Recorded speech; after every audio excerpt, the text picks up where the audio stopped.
Study IQ IAS, आपका selection हमारा mission. नमस्कार दोस्तों, स्टडी IQ देख रहे हैं आप और मैं हूं वरुण जौहरी। जय हिंद जय भारत। 26 से ज़्यादा हमले, 260 जवानों की शहादत और 81 से ज़्यादा सिविलियंस की हत्या करने वाला 1 करोड़ से ज़्यादा का इनामी NIA का most wanted Maoist, India's most wanted Maoist Madvi Hidma, जिसे बस्तर का भूत कहा जाता था, आखिर उसे मारा कैसे गया, उसे ख़त्म कैसे किया गया। वो माडवी हिडमा जिसमें ऐसा क्या था कि माओइस्ट की जो सेंट्रल कमेटी थी उसे ऐसा पहला इकलौता वो ऐसा सदस्य था बस्तर से आने वाला जिसका मेंबर उसको बनाया जाता है। क्या उसमें ऐसा अलग था, ये सब कुछ आज आपको पता चलने वाला है। कैसे CRPF की एक दफ़ा गिरफ्त में आने के बाद, पकड़े जाने के बाद भी बंद कमरे से अचानक चुपचाप निकल जाता है माडवी हिडमा। कैसे 12 दफ़ा उसके साथ डायरेक्ट एनकाउंटर हुआ सिक्योरिटी फोर्सेस का, 50 से ज़्यादा ऑपरेशंस लॉन्च किए गए उसके पकड़ने के लिए। स्टिल वो भाग जाता है, चकमा दे देता है सिक्योरिटी फोर्सेस को। लेकिन फिर ऐसा क्या हुआ कि एक नई स्ट्रैटेजी अपनाई जाती है। क्या थी वो नई स्ट्रैटेजी? और उस स्ट्रैटेजी के तहत हिडमा का अंत जो था, उस अंत की शुरुआत होती है। सारी चीज़ें आज आपको पता चलने वाली हैं इस वीडियो के अंदर। जय हिंद कमेंट बॉक्स में ज़रूर लिखिएगा। आप शुरुआत करते हैं आज के इस एपिसोड की। तो शुरुआत होती है साल 1981 से। छत्तीसगढ़ के सुकमा जिले के पास में घने जंगलों के बीचों बीच एक गाँव है पुवर्ती। पुवर्ती गाँव में एक छोटा सा आदिवासी परिवार रहता था। मुरिया जनजाति से परिवार आता था और इस परिवार में ही साल 1981 में माडवी हिडमा का जन्म होता है। अब शुरुआत में इसका नाम हिडमा नहीं रखा गया था, बचपन में जो नाम था वो था देवा। माँ ने नाम देवा रखा था। माँ जो थी माडवी पुंजी जिनका नाम था, उन्होंने अपने बेटे को एक आम जिंदगी देना शुरू किया। आसपास घना जंगल था, जंगल से ही वाकिफ कराया। सारी चीज़ें चल रही थी। ये जो गाँव था पुवर्ती गाँव, ये जगरगुंडा थाना क्षेत्र जो है उसके बीचों बीच यहाँ पे आता है। उस थाने के अंडर में ये गांव आता था। बीजापुर और सुकमा बॉर्डर जो है उस दौरान में ही ये गांव पड़ता है। बीच में घना जंगल है आसपास। बचपन से ये जो हिडमा था उसकी ज़िंदगी देखी गई कि बहुत ही अलग तरीके से चलना शुरू होती है। आसपास संसाधन जो थे वो कम थे, लेकिन इसके बावजूद जो उसकी प्राइमरी स्कूल में, लोकल प्राइमरी स्कूल में पढ़ाई जब शुरू हुई तो महज 5वीं कक्षा तक उसने पढ़ाई की। उसके बाद स्कूल छोड़ देता है। ये सारी चीज़ें लगातार चलती हैं, लेकिन ये वो समय आ चुका था साल 1991 का, 1991 का, जब इस समय के बीच में जो नक्सल संगठन थे, माओइस्ट संगठन थे, वो अपना विस्तार कर रहे थे। अलग अलग ब्रांचेज, अलग अलग अपने जो उनकी शाखाएं थी वो सब बना रहे थे। इसी के तहत यहाँ पे एक बाल संगम नाम की एक शाखा को बनाया जाता है एक नक्सल संगठन के द्वारा। ये बाल संगम जो थी, दरअसल इसको जो दंडकारण्य का रीजन है पूरा जंगलों का, वहीं पर इसको विस्तार इसका किया जा रहा था। एक माओइस्ट संगठन की ऐसी ब्रांच होती थी ये बाल संगम, जहाँ पे बच्चों को, जो नए नए रिक्रूट्स हैं, उनको भर्ती किया जाता था। उसके बाद उनको ट्रेनिंग दी जाती थी, उनको तैयार किया जाता था। तो इसकी शुरुआत 1991 में हो चुकी थी। हिडमा की उम्र इस समय पर 10 साल की थी महज। इस 10 साल की उम्र में उसके ऊपर एक दिन पुवर्ती गाँव में ही नज़र पड़ती है एक माओइस्ट संगठन के डेप्यूटी कमांडर की। वो डेप्यूटी कमांडर जिसका नाम था बडरन्ना, जिसको रमेश पुजामी के नाम से भी जाना जाता है। तो ये जो था, ये उस समय पर डेप्यूटी कमांडर का काम करता था। पुवर्ती गांव में ये लोग, ये जो नक्सलवादी थे, ये उस समय पर एक तालाब खोदने का काम कर रहे थे जब इसकी नज़र पड़ी एक लंबे दुबले पतले लड़के के ऊपर। लेकिन मजबूत शरीर उसका दिखता था, तेज़ नज़र उसकी दिखती थी। समझ में आता था कि इसके अंदर एक बहुत बड़ा पोटेंशियल है। ये लड़का था हिडमा, 10 साल की महज उम्र। तो इस डेप्यूटी कमांडर की, रमेश पुजानी की, जब नज़र पड़ी हिडमा के ऊपर, यहीं से उसने बाल संगम में हिडमा को भर्ती कर लिया। यही वो शख्स था, रमेश पुजानी अलियास बडरन्ना, जिसने हिडमा को उसका पहला हथियार दिया। बाल संगम में उसको एक चाइल्ड सोल्जर बना दिया जाता है। और यहाँ बताया जाता है रमेश पुजानी के एक इंटरव्यू में कि उस समय पर जब उसने रिक्रूट किया था हिडमा को, तो उसकी मूंछें भी नहीं आई थी, लेकिन बहुत ही ज़्यादा जुझारू था, उसमें बहुत बड़ा पोटेंशियल था, एक बड़ी क्षमता उसमें दिखती थी। और यही वो पॉइंट था दोस्तों साल 1991 में, जब हिडमा की ज़िंदगी पूरी तरह से बदलने वाली थी। अब इस माओइस्ट संगठन बाल संगम में ज्वाइन करने के बाद में हिडमा अपनी ट्रेनिंग बहुत तेज़ी से शुरू कर देता है। बताया जाता है इस बीच में वो ट्रेडिशनल सॉन्ग्स, जो रिवॉल्यूशनरी सॉन्ग्स थे, वो भी गाता था। इंस्ट्रूमेंट्स बजाना उसने सीखा, ट्रेडिशनल फर्स्ट एड देना सीखा अपने आसपास के जो कैडर थे उनको। साथ ही साथ में हर्बल मेडिसिन्स को कैसे बनाया जाता है वो भी उसने सीखा। यहाँ पे जंगल को उसने एक धर्म ग्रंथ की तरह रीड करना शुरू कर दिया था। एक एक चप्पा चप्पे से वो वाकिफ़ था, कहाँ पे छुपना है, कहाँ से निकलना है, किस तरह से पक्षियों की आवाज़ निकाली जाती है। सेम इसी तरह की चीज़ें हमने वीरप्पन के केस में भी देखी थी, आपको बताई थी। तो ये सारी चीज़ें लगातार वो सीखता है अपने इस बाल संगम के दौरान में, जब वो यहाँ पे एक तरह का मेंबर बन चुका था, यहाँ का रिक्रूट बन चुका था।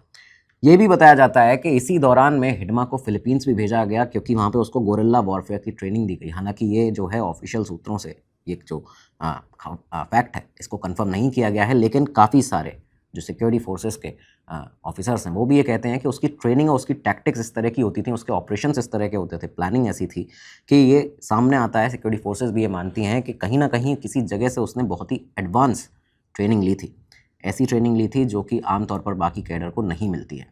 तो ये सारी चीज़ें हिटमा के साथ जुड़ी रहीं। खैर अब 1997 आता है, 6 साल यहाँ से निकलते हैं। 16 साल की अब हिटमा की उम्र हो चुकी थी। बाल संगम को छोड़ने के बाद अब उसको माओइस्ट संगठन अपने इस संगठन के अंदर शामिल करते हैं। यहाँ पे अब वो सीधा संगठन में शामिल हुआ। तब उसका जो नाम था असल में, इस समय तक उसको माडवी देवा के नाम से जाना जाता था क्योंकि माँ बाप ने उसका नाम देवा रखा था। यहीं पे जब वो माओइस्ट संगठन में ज्वाइन हुआ है तब उसका नाम बदल कर इस संगठन ने हिडमा किया। माडवी हिडमा के नाम से अब उसको जाना जाता था इस संगठन के अंदर जो माओइस्ट ऑर्गेनाइजेशन थी। काफ़ी सारी लैंग्वेजेस उसको इस समय पर आती थी। बताते हैं वो गोंडी, हल्बी, हिंदी, तेलुगु बहुत अच्छी बोलता था, थोड़ी बहुत मराठी ही बोलता था क्योंकि गढ़चिरौली एरिया में उस समय पर जब उसकी पोस्टिंग थी, जब वो माओइस्ट संगठन के साथ काम करता था, तो उस दौरान उसने थोड़ी बहुत मराठी भी सीखी थी। तो ये सारी भाषाएं उसको आती थी। इंग्लिश खैर उतनी ज़्यादा फ्लुएंट नहीं बोल पाता था लेकिन समझ लेता था। ये सारी चीज़ें उसके साथ बताई जाती हैं। खैर अब साल 2000 आता है, लगातार इस नक्सल ऑर्गेनाइजेशन के अंदर ये काम करना शुरू कर देता है। माडवी हिडमा बन चुका था, जो उसका नाम एक नया रखा गया था। 5 फुट 6 इंच का करीबन माडवी हिडमा। इसी दौरान में उसको साल 2000 के शुरुआती सालों में people's liberation guerrilla army PGLA जो है उसमें उसको शामिल कर लिया जाता है। ये दरअसल माओइस्ट संगठन की आर्म विंग थी, एक ऐसी आर्म विंग जिसमें काफ़ी छटनी करके लोगों को रखा जाता है। 150 करीबन इसमें नक्सल होते हैं और उनको बहुत ही प्रॉपरली प्रिसाइजली निकाल के रखा जाता है कि अगर वो फिट हैं, उस तरह की स्ट्रेंथ उनके अंदर है, जंगल को पूरी तरह से वाकिफ़ हैं, तभी उनको सिलेक्ट किया जाता है। तो यहाँ पे भी उसको सिलेक्ट कर लिया जाता है। लेकिन साल 2007 जब आया तो ये वो साल था जब सिक्योरिटी फोर्सेस या कहें कि आसपास में तैनात जितने भी सोल्जर्स थे, हमारे सैनिक थे, उन सभी के नज़र में माडवी हिडमा पहली बार आया था। हुआ क्या था कि यही वो साल था जब दंतेवाड़ा में जो उर्पल मेटा है वहाँ पे एक बहुत ही बड़ा हमला हमारी सिक्योरिटी फोर्सेस के ऊपर हुआ। 23 से 24 जवान थे CRPF के जिनके ऊपर हमला हुआ, उनकी शहादत यहाँ पे हुई। और ये जो हमला नक्सलियों के द्वारा किया गया था इसमें नाम सामने आया था पहली दफ़ा माडवी हिडमा का। माडवी हिडमा 2007 में बताते हैं कि कंपनी 3 का, बस्तर में कंपनी 3 का कमांडर हुआ करता था। ये उसकी पहली बड़ी पोस्टिंग थी। इसी दौरान उसने इस पूरे हमले की प्लानिंग की थी। ये सारी चीज़ें चलती हैं। इस दौरान माडवी हिडमा के जीवन में कुछ और उसकी पर्सनल लाइफ में भी बदलाव आने लगे थे। यही वो साल था जब उसकी मुलाकात एक मीटिंग के दौरान होती है मटकम राजे से। मटकम राजे अलियास रजक्का। रजक्का दरअसल जो थी वो एक माओइस्ट कैडर थी। एक मीटिंग के दौरान, जोनल कमेटी की मीटिंग थी, उस दौरान इन दोनों की मुलाकात हुई साल 2008 में। और पहली नज़र में ही माडवी हिडमा को रजक्का जो थी वो पसंद आ गई थी।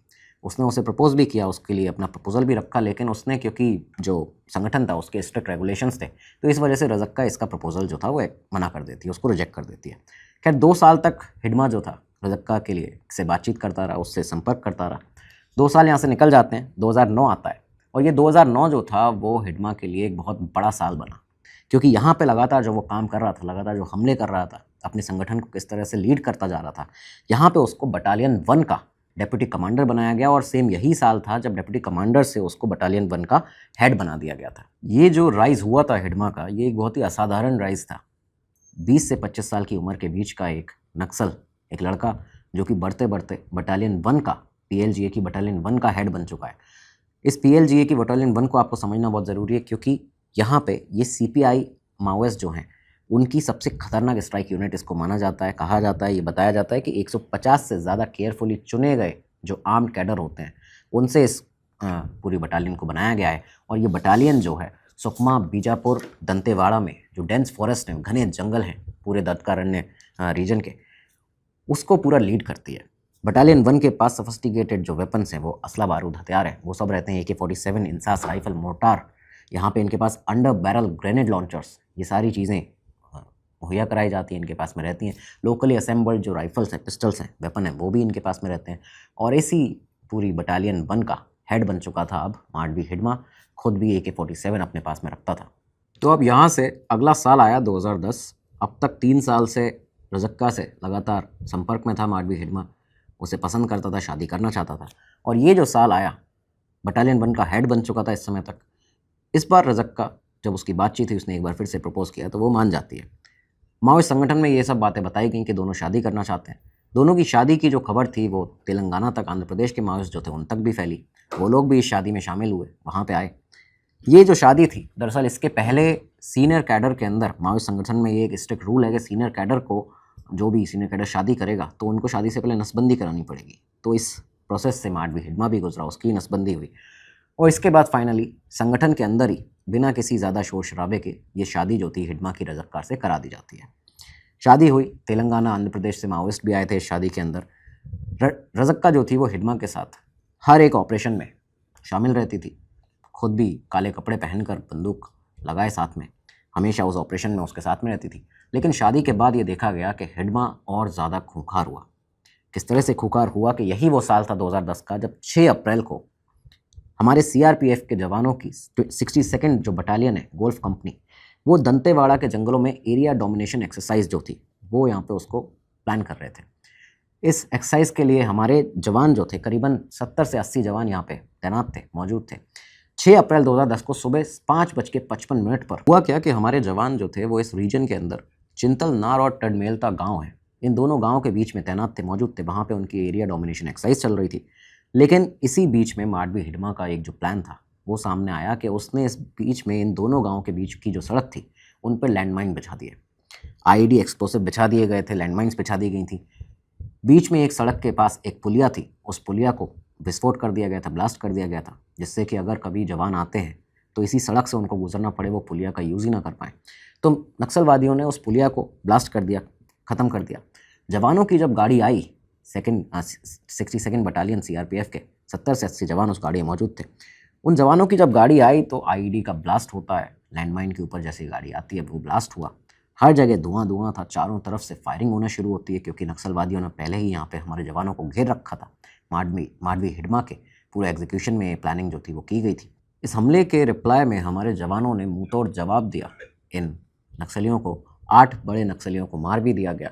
लेकिन इसके बाद जो पहाड़ी से फायरिंग होना शुरू हुई, जो कि हिडमा का एक ट्रेडमार्क बताया जाता था, जो उसकी टैक्टिक होती थी कि वो कवरिंग करके पूरी फायरिंग कराता था। पहाड़ी पर तैनात थे कई सारे नक्सली, वहाँ से जब गोलीबारी होना शुरू होती है तो इसके बाद हायर ग्राउंड से जो फायरिंग शुरू हुई माओवादिस्ट की तरफ से, यहाँ पे सामने ये नतीजा निकला कि 76 सीआरपीएफ के जवान थे हमारे जिनकी शहादत होती है।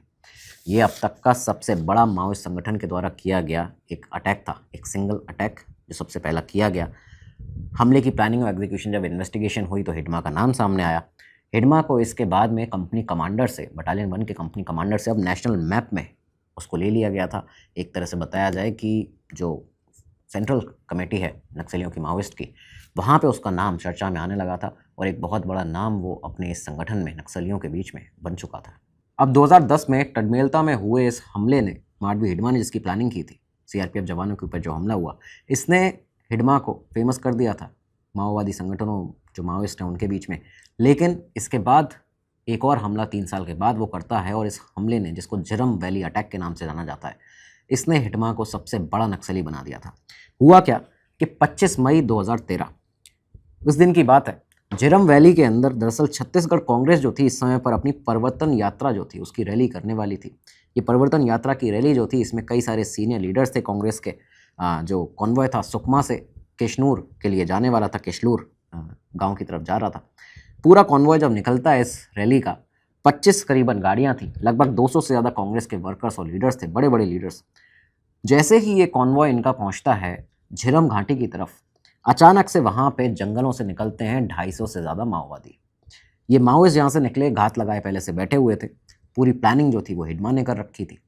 अचानक से चारों तरफ से बॉम्ब ब्लास्ट होने लगते हैं, आईईडी एक्सप्लोसिव को ब्लास्ट किया गया, फायरिंग की गई, एम्बुश लगा के रखा हुआ था। 90 मिनट तक लगातार ये फायरिंग चलती है। अब जो कांग्रेस के सीनियर लीडर्स थे, जो बाकी और यहाँ पे बड़े बड़े लोग थे, उनके साथ में जो सिक्योरिटी थी, पर्सनल सिक्योरिटी थी, उन्होंने मुंहतोड़ जवाब दिया इन नक्सलियों का। लेकिन स्टिल उनकी जब गोलियां ख़त्म हो गई तो उन्हें सरेंडर करना पड़ा इन 250 नक्सलियों के सामने। नतीजा क्या निकला? सरेंडर के बाद में हत्याएं जो थी वो आपको बता रहे हैं। महेंद्र कर्मा सालवान जुंदुम के फाउंडर थे, एक बड़े लीडर बन गए थे छत्तीसगढ़ में, उनकी हत्या की गई। 78 चाकू के घाव थे जो उनकी बॉडी पर मिले थे और बताया जाता है कि जो महिला नक्सली थी उनसे ये घाव हिडमा ने कराए थे। गोलियां बंदूक के बट से उनको पीटा गया था। इसके अलावा नंद कुमार पटेल सीनियर लीडर कांग्रेस के, कांग्रेस छत्तीसगढ़ के चीफ हुआ करते थे, उनकी हत्या की गई। VC Shukla senior Congress leader, बाद में उनकी भी जो घाव थे उसके बाद उनकी भी हत्या हुई। इनके अलावा दिनेश पटेल, कुल्हाड़ी से उनके सिर पर वार किया गया था। कुल मिला के टोटल 27 से 31 लोग थे जो इस पूरे, जिनकी जान गई इस अटैक के अंदर, जो मारे गए। इन्वेस्टिगेशन में सामने ये बातें पता चली कि एम्बुश का जो पूरा प्लान था, सेटिंग थी, जो एग्जीक्यूशन था, वो हिडमा की निगरानी में किया था इन 250 से ज़्यादा नक्सलियों ने। बहुत बड़ा एक अटैक। माओइस्ट ने इसके बाद पैम्पलेट्स बांटे और उस पैम्पलेट्स में ये लिखा था इस हमले के अंदर कि सालवान जुंदुम के जो फाउंडर हैं महेंद्र कर्मा, ये उनकी सज़ा है। ये इस तरह के पैम्पलेट यहाँ पे बांटे गए। और इस हमले के बाद हमने आपको क्यों कहा कि हिडमा जो था वो सबसे बड़ा नक्सली बन गया था, क्योंकि हिडमा को दंडकारण्य ने स्पेशल जोनल कमेटी से प्रमोट करके माओइस्ट सेंट्रल कमेटी में ले जाया गया था। ये अकेला एक रेयर अचीवमेंट था किसी भी माओइस्ट के लिए, किसी भी नक्सल के लिए, क्योंकि सेंट्रल कमेटी में ज़्यादातर तेलंगाना के जो माओइस्ट हैं उन लोगों का डोमिनेशन रहता है। ये पहला था ऐसा हिडमा यहाँ का, जो पहला और इकलौता अब तक का, जो कि बस्तर से आता था और बस्तर से उसको सेंट्रल कमेटी में ले जाया गया था। अब यहाँ से 3 साल निकले, साल 2016 आता है। 2016 में कुछ एक अजीब सी घटना हुई।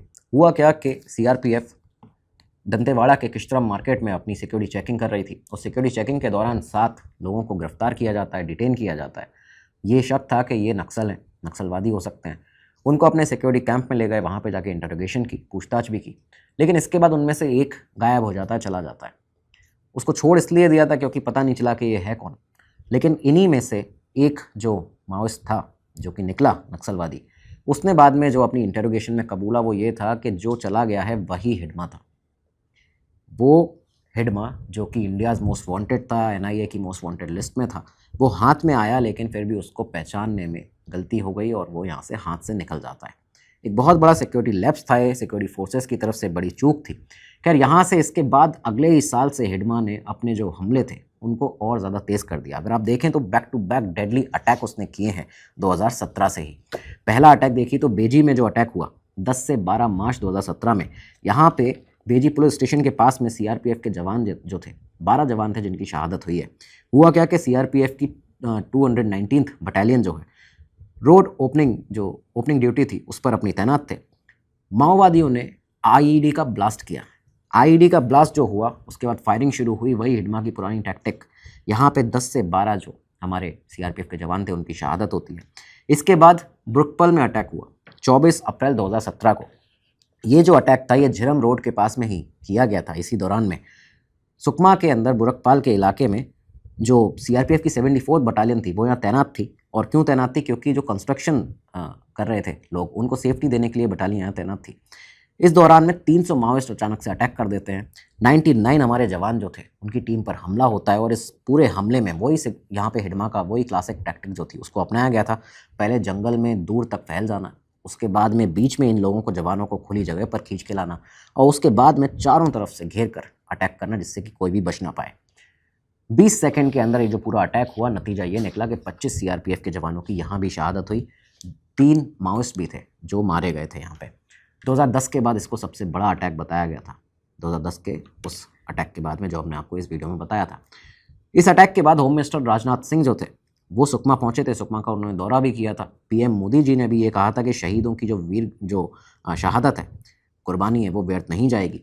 लेकिन इन सब के बावजूद एक और हमला 1 साल के बाद ही किया। हिडमा ने 11 सीआरपीएफ के जवानों की फिर से शहादत हुई थी। काला पत्थर एरिया में अटैक हुआ था। ये सारी चीज़ें लगातार चलती हैं। इसके अगले ही साल 2018 आता है और 2018 में हिडमा ने एक ऐसा हमला किया था हमारे सीआरपीएफ के जवानों के ऊपर जिसके बाद उसको घोस्ट ऑफ बस्तर कहा जाने लगा था, बस्तर का भूत कहा जाने लगा था। हुआ क्या कि 12 मार्च 2018 की बात है। हमारे सीआरपीएफ के जवानों की एक टुकड़ी अपने एमपीवी में, यानी कि माइन प्रोटेक्टेड व्हीकल था, अगर माइन बिछी हुई है तो वो उससे बच सकता है, एक ऐसे व्हीकल पे जा रहे थे, उस रोड से निकल रहे थे सुकमा में। 12 मार्च 2018 को जब ये गाड़ी निकली, माओवादियों ने यहाँ पे जो हिडमा के ट्रेन किए हुए उसके कैडर के लोग थे, उन लोगों ने यहाँ 70 से 80 केजी एक्सप्लोसिव जो था वो बिछा के रखा हुआ था। आईईडी बिछा के रखा था, माइन उसी से बनाई गई थी। और यहाँ पे एमपीवी की लिमिट से, उस व्हीकल की, जिस व्हीकल में ये लोग जा रहे थे हमारे जवान, उसकी लिमिट से कहीं ज़्यादा था। इस वजह से एक बहुत ही पावरफुल आईईडी एक्सप्लोजन होता है। हमारे 9 जवान सीआरपीएफ के यहाँ पे वीरगति को प्राप्त होते हैं, उनकी शहादत होती है। ये सारी चीज़ें लगातार चलती हैं। 2018 आ चुका था इस समय तक। 2018 ये वो साल था जब हिडमा एक दफ़ा अपने गांव भी गया, पुवर्ती गांव में भी गया अपनी माँ से मिलने, क्योंकि वो रज़क का जिससे उसने शादी की थी उसको दिखाना चाहता था अपनी माँ को। तो वो यहाँ पे गया। बताया जाता है कि उस दौरान उसकी माँ ने पहले उसको डांटा, लेकिन बाद में इनकी दोनों की शादी जो थी वो उससे राज़ी हो जाती है। और रज़क्का जो थी वो खुद भी यहाँ पे किसी दुल्हन के लहंगे में या गेटअप में नहीं गई थी, वो यहाँ पे माओवादियों की जो इनकी माओइस्ट की एक काले कलर की यूनिफॉर्म थी उसी में गई थी, बंदूक टांगे हुई थी। हिडमा भी लगातार पूरी तरह से आर्म था। तो ये सब चीज़ें 2018-19 तक चली। हिडमा का नाम देश के सबसे बड़े नक्सलियों में गिना जा रहा था, लेकिन इसके बाद उसने एक बहुत बड़ा हमला किया जिसने पूरे देश को एक बार फिर से 2010 के बाद चौंका के रख दिया था। हुआ क्या कि 9 अप्रैल 2019 की बात है। ये वो साल था जब लोकसभा के चुनाव होने वाले थे। इस लोकसभा के चुनाव के ठीक पहले, लोकसभा के चुनाव आप देखिए कि 2 दिन पहले ही थे। इस दौरान दंतेवाड़ा के बीजेपी के एमएलए थे भीमा मंडावी। भीमा मंडावी अपने कैंपेन से होकर श्यामगिरी गांव के पास में थे जब वो उनका एक कॉन्वॉय था, बुलेट प्रूफ उनकी गाड़ी थी, उसमें बैठकर वापस आ रहे थे। अब ये जो श्यामगिरी गांव था, इस इलाके में उनको जाने के लिए पहले भी पुलिस ने मना किया था। एमएलए थे, जान को खतरा हो सकता था, उनको पहले मना किया गया था कि वहाँ पे मत जाइए, लेकिन उन्होंने ये कहा था कि अगर कुछ भी होता है तो वो मेरी जिम्मेदारी है। यहाँ पे वो पहुँचे श्यामगिरी गांव के पास में। अचानक से हिडमा जो था उसके नक्सलियों ने यहाँ पे आईईडी ब्लास्ट किया। बुलेट प्रूफ गाड़ी के चीथड़े उड़ जाते हैं बुरी तरह, सब जगह गाड़ी के जो पार्ट्स थे वो बिखरे हुए थे।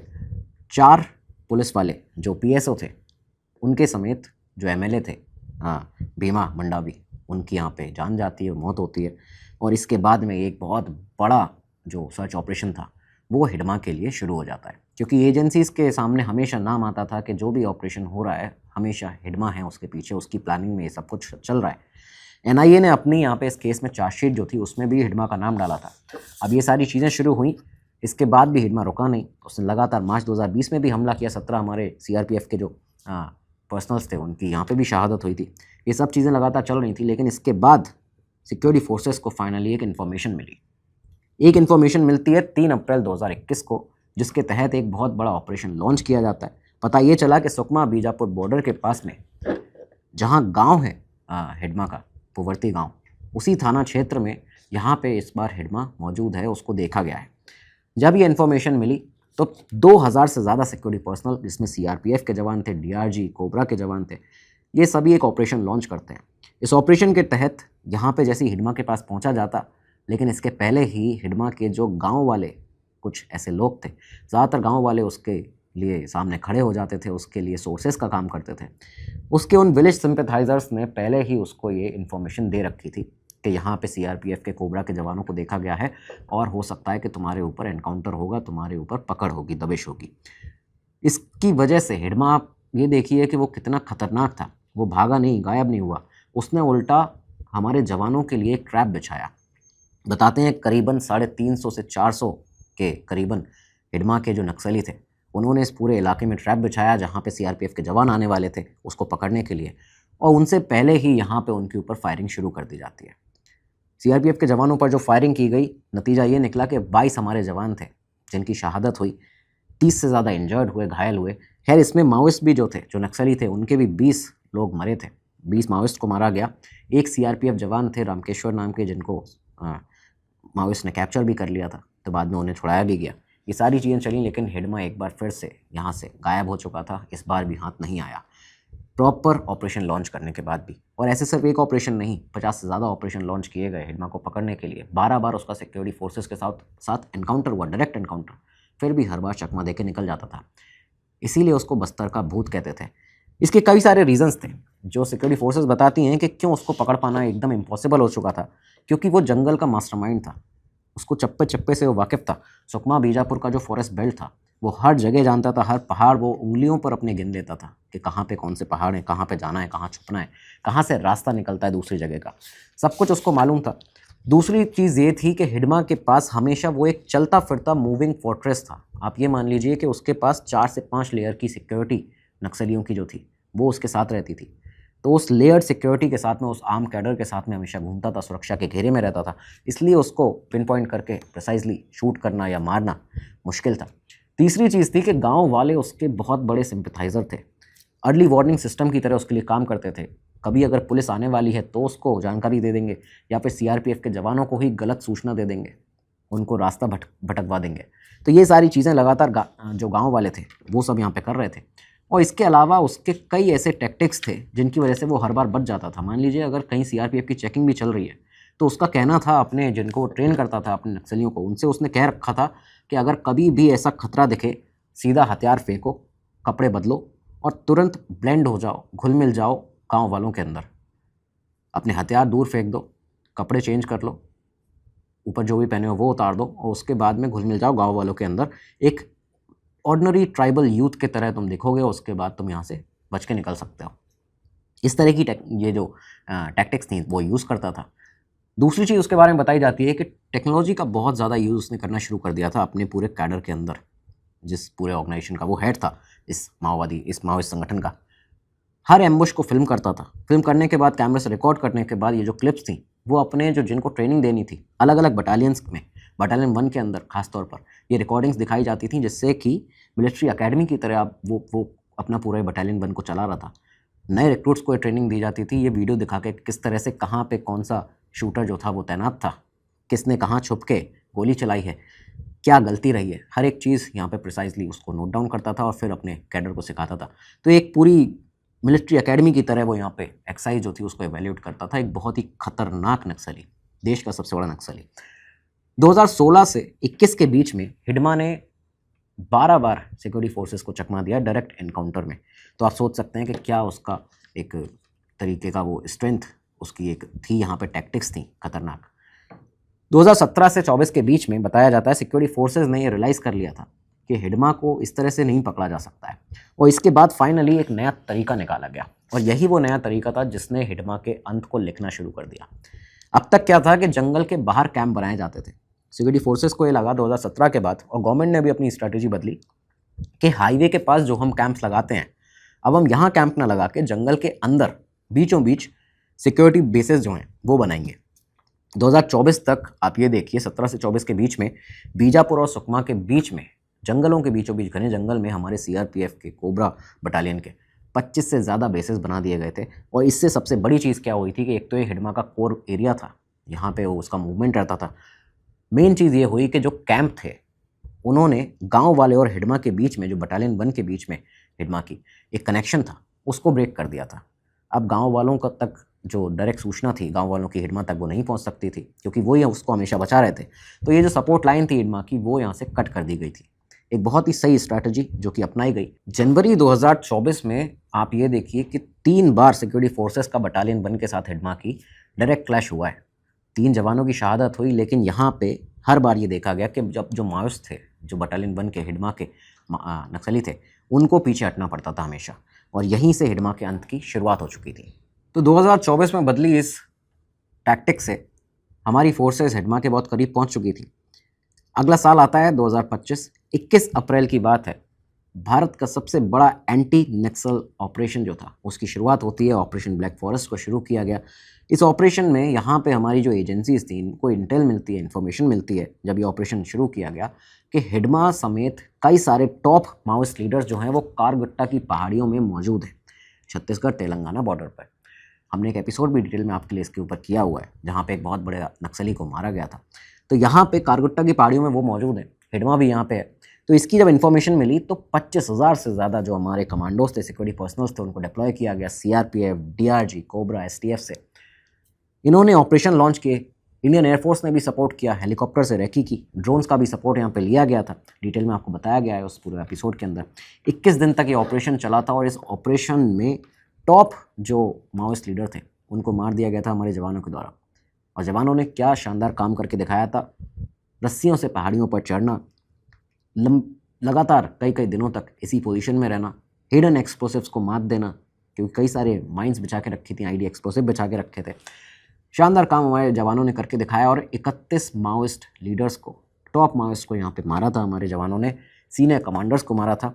450 आईईडी रिकवर हुआ था, उसको डिफ्यूज़ किया गया। 35 वेपन को सीज किया गया। 4 माओइस्ट आर्म फैक्ट्रीज जो थी उनको पूरी तरह से बस्ट कर दिया गया था, और पहली बार मेगा स्नाइपर राइफल जो थी वो भी यहाँ से रिकवर हुई थी इन नक्सलियों की। लेकिन इसके बाद भी हिडमा जो था वो इस ऑपरेशन में भी बच के निकल गया था। बताया ये गया सोर्सेस के द्वारा कि हिडमा जो था, इस बार भी जो लोकल सपोर्ट था वहाँ पे, ये जो कार्यगुट्टा की पहाड़ियाँ थी वहाँ पे उसने उसको बचाया था। हिडमा इस बार भी बच के निकला, लेकिन अब ज़्यादा दिन वो दूर नहीं रह सकता था। सिक्योरिटी फोर्सेस थे, वो लोग उसको गिरफ्त में लेने वाले थे। हुआ क्या कि इस सक्सेसफुल ऑपरेशन के महज 7 महीने के बाद में नवंबर आता है, नवंबर 2025, जब हम ये वीडियो रिकॉर्ड कर रहे हैं। 10 और 11 नवंबर 2025 को छत्तीसगढ़ के डिप्टी सीएम होम मिनिस्टर जो विजय शर्मा हैं, उन्होंने एक बहुत ही अच्छा, एक बड़ा स्टेप उठाया। एक ऐसा स्टेप था जो कि रिस्की भी था। वो मोटरसाइकिल पर बैठकर हिडमा के गांव पहुंचते हैं, पुवर्ती गांव में जब वो गए तो यहाँ हाई सिक्योरिटी रिस्क था। इसके बावजूद इस बीच में भी जाके उन्होंने पुवर्ती गांव में हिडमा की माँ से मुलाकात की। उसकी माँ से बात की जाती है, माडवी पुंजी जिनका नाम था। उनसे कहा गया कि आप अपील करिए अपने बेटे को वापस बुलाने की, सरेंडर वो करे। इसलिए उन्होंने अपनी अपील में ये कहा था हिडमा की माँ ने कि कहाँ हो बेटा, मैं तुम्हें बुला रही हूँ, हम घर पर कमाएंगे और खाएंगे, वापस आ जाओ अपने लोगों के पास में, अपने गाँव में। यहाँ पे उसके हिडमा के साथ में एक और माडवी देवा नाम का एक और नक्सली रहता था, उसका एसोसिएट था बहुत पुराना हिडमा का। उसकी माँ ने भी अपने बेटे के लिए इसी तरह की अपील की थी। शर्मा जी ने, ये जो होम मिनिस्टर थे, उन्होंने ये सुनिश्चित किया था, ये अश्योर किया इन लोगों को, इनकी फैमिली को अश्योरेंस दिलवाया कि अगर आपका बेटा सरेंडर करता है तो उसका रास्ता खुला हुआ है और इसके बाद चीज़ें ठीक की जाएंगी। लेकिन इसके बावजूद हिडमा की तरफ से कोई रिप्लाई नहीं आया। एक बस्तर के जर्नलिस्ट हैं जिन्होंने टाइम्स ऑफ इंडिया को अपना इंटरव्यू दिया, उसमें उन्होंने ये कहा कि वो हिडमा के संपर्क में थे कुछ टाइम से, और हिडमा का ये कहना था इस बीच में जब ये सब चीज़ें हो रही थी और वो देख रहा था कि धीरे धीरे सिक्योरिटी फोर्सेस उस तक पहुंच रही हैं, उसने ये कहना शुरू कर दिया था कि अगर टॉप लीडरशिप एग्री करती है, मेरा ग्रुप अगर कंसेंट देता है तो मैं भी सरेंडर कर दूंगा। मैं समझ गया हूँ कि हम जो हैं लोगों पर अपनी आइडियोलॉजी गन्स के, बंदूकों के ज़ोर पर ज़रिए फोर्स नहीं कर सकते हैं। ये सारी चीज़ें बताई गई। लेकिन इसके बीच में दूसरी एक और खबर आती है, सोर्सेस जो बताते हैं कि हिडमा के जो कॉमरेड्स थे वो तेलंगाना में उसकी एंट्री को मना कर रहे थे, कि वो तेलंगाना में एंट्री जो थी उसका विरोध कर रहे थे हिडमा, क्योंकि भागना चाहता था लगातार। इस डर से, एक्सपोज होने के डर से हिडमा जो था इस तरह की बात कर रहा था। 16 नवंबर के आसपास में पता ये चला कि सुकमा के एनकाउंटर के बाद में हिडमा आंध्र प्रदेश की तरफ भागा है। जैसे ही ये बात सामने आई, अगले ही दिन 17 और 18 नवंबर को रात को इंटेलिजेंस एजेंसीज के पास में इनपुट आ जाता है, और इस इनपुट के बाद में एक प्रिसाइज एक्शनेबल इन्फॉर्मेशन थी। ये जो इन्फॉर्मेशन मिली, इसमें लोकल सोर्सेज ने ही इस बार ये फोर्सेस को इन्फॉर्मेशन बताई थी, तो साफ जाहिर था कि जो लोकल सोर्सेज हैं इस बार वो फोर्सेस के साथ काम कर रहे हैं, ना कि हिडमा के साथ में। ये जो एक्शनेबल इनपुट आए, इसके बाद कई सारी टीम्स में डिवाइड किया गया। टीम्स को उस तरह से फैलाया नहीं गया जिससे कि बाकी जो लोकल हिडमा के सोर्सेज हैं उन तक ये खबर पहुंच पाए। एक सीक्रेट कोवर्ट ऑपरेशन एक तरह का किया गया। हिडमा के मूवमेंट्स के ऊपर 34 घंटे तक हमारी फोर्सेज ने नज़र रखी। आंध्र प्रदेश के बेल्ट में जहाँ पे पता था कि ये कंटिन्यूसली मूव कर रहा है, उसके कंटिन्यूस मूवमेंट को ट्रैक किया 34 घंटे तक। पहले की तरह जो मैसिव बटालियन का डिप्लॉयमेंट होता था वो नहीं किया गया, जिससे कि उसके जो सोर्सेज हैं हिडमा के वो ना चौकन्ने हो जाएं। और इसके बाद फाइनली रात के 2 बजे एक ऑपरेशन शुरू होता है। एक प्रॉपर मरेड मिली गांव, जो जंगल था उसके अंदर एक प्रॉपर ऑपरेशन 2 बजे रात के शुरू हुआ। एक छोटी सी हाईली मोबाइल स्ट्राइक यूनिट जो थी हमारी आंध्र प्रदेश के ग्रे हॉर्न कमांडोज जो थे उनकी जाती है, ऑपरेशन करती है, हमला करती है। मल्टीपल सिक्योरिटी कॉर्डन जो थे दोनों तरफ पोजीशन किए गए थे, जिससे कि कोई भी एस्केप रूट है वो बचना नहीं चाहिए, कहीं से भी इस बार ये भाग के ना निकले। और सुबह के 6 से 7 बजे के आसपास मडरेली के जंगलों में जब 4 घंटे का एनकाउंटर ख़त्म हुआ है, जब धुआं छटा, तो ये देखा गया कि सामने भारत का most wanted Maoist Madvi Hidma ज़मीन पर था, मर चुका था, ख़त्म हो चुका था। उसकी पत्नी रजक्का भी उसमें शामिल थी। 4 उसके एसोसिएट जो थे उनको ही मार दिया गया था। 2 AK-47 राइफल, 1 पिस्टल, 1 रिवॉल्वर और 1 शॉटगन, वायर्स साथ में, डेटोनेटर्स, ये सब यहाँ से बरामद हुए। कैमरा, फ्लैश लाइट भी बरामद हुई। एक डायरी भी मिली जिससे बाकी और कई सारे अरेस्ट किए गए। सिक्योरिटी फोर्सेस को इसमें ही मदद मिली उस डायरी से। ये सारी चीज़ें होती हैं। माडवी हिडमा का यहाँ पे केस जो था, जो उसका पूरा एक करियर था, नक्सल करियर, वो ख़त्म होता है। बहुत उसने आतंक मचाया, लेकिन फाइनली इसको ख़त्म किया गया। और ये पूरा एनकाउंटर आपको बता दें, अमित शाह जी जो होम मिनिस्टर हैं, उन्होंने 30 नवंबर 2025 की डेडलाइन दी थी, उससे ठीक 12 दिन पहले इसको कंप्लीट कर दिया गया हमारी सिक्योरिटी फोर्सेस के द्वारा। होम मिनिस्टर अमित शाह ने सिक्योरिटी ऑफिसर्स को रिव्यू मीटिंग में ये साफ तौर पर कहा था कि स्पेशली हिडमा को 30 नवंबर से पहले ख़त्म करना है, और ये प्रॉपरली कर भी दिया गया। तो हिडमा की मौत के बाद में सरेंडर्स का दौर शुरू हो गया था। इस समय पर 15 ऐसे माओइस्ट हैं जिनके कई ऐसे हैं जिनके ऊपर 48 लाख का रिवॉर्ड है, इनाम है उनके सर पे। ज़्यादातर जो हैं बटालियन 1 हिडमा की जो बटालियन थी उससे संपर्क रखते हैं, उसी के माओइस्ट हैं। ये सभी सरेंडर कर रहे हैं लगातार में। इस समय पर बटालियन 1 का जो कमांडर अब बना है हिडमा के बाद में वो है बरसे देवा, वही जो कि पुराना एसोसिएट था। खैर वो भी जो है हिडमा का पुराना एसोसिएट तो है, लेकिन वो भी टारगेट पर है और जल्दी ही आपको कोई ना कोई खबर सुनने को मिल सकती है। ये था आज का एपिसोड माडवी हिडमा के ऊपर, कैसे सालों तक चकमा देता रहा हमारी सिक्योरिटी फोर्सेस को। 260 से ज़्यादा जवानों की शहादत उसकी वजह से हुई है, 81 सिविलियन की हत्या उसकी वजह से हुई है, 26 से ज़्यादा डेडली अटैक उसने हमारे ऊपर किए हैं। यहाँ पे फाइनली इसको कैसे ख़त्म किया गया, ये आज की कहानी थी इस पूरे वीडियो में। उम्मीद है आपको पूरा डिटेल में एक एक चीज़ पता चली होगी। कमेंट बॉक्स में जय हिंद ज़रूर लिखिएगा दोस्तों। अगले एपिसोड में मिलेंगे, तब तक के लिए दीजिए इजाज़त। नमस्कार, धन्यवाद, जय हिंद, जय भारत। स्टडी IQ IAS, आपका सिलेक्शन हमारा मिशन।